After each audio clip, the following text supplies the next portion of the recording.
A realm torn apart by infighting, with ambitious leaders engaging in all manner of deception, betrayal, and war. This is familiar ground to fans of HBO's Game of Thrones, but also to many people who work in an office.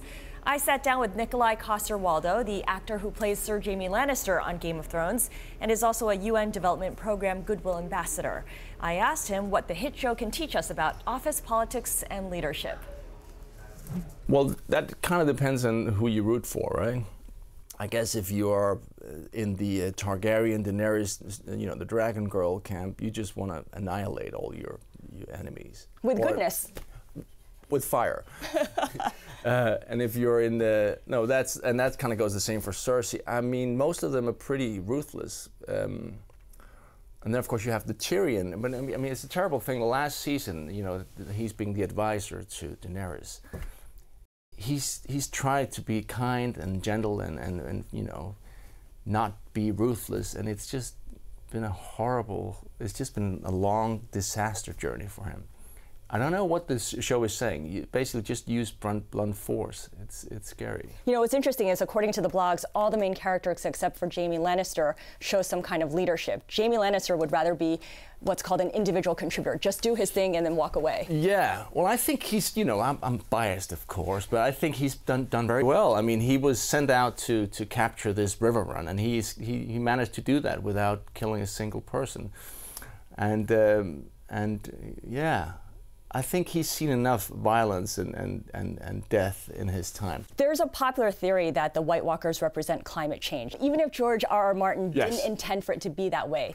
Do you think it's a useful metaphor nonetheless to have that out there? Well, it's difficult not to see the parallel to our world, right? It's you have a wall of ice, we have the ice caps melting, and the wall of ice is being broken down by death. Death is coming for us.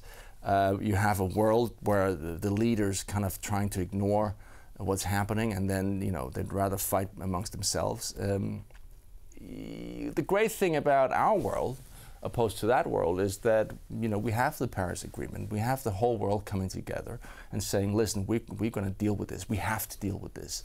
This issue is so big, we cannot not do anything, and that's so wonderful.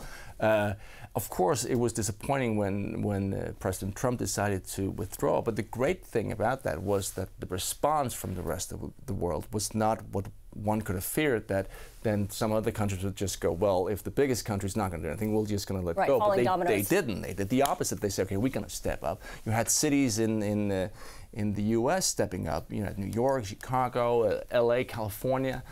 You had Mr. Bloomberg himself stepping in, and and that's what because it's all of us. You cannot.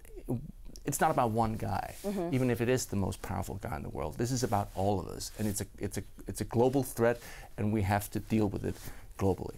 All right, final question to you, Nikolaj. Game of Thrones. Last question is going to wrap it all together. Okay, here we go. Given your advocacy for gender equality, for climate change, how would you like the program to end?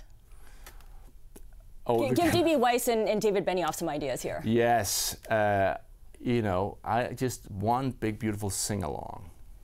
Just they all hold hands and Kumbaya. Kumbaya, exactly. That was it. So we defeat climate change. We defeat. Well, and also the Ice King. The Ice King is coming down. He's going to come down. He's going to go. It's not that bad. I just want a bit of love. It's about love.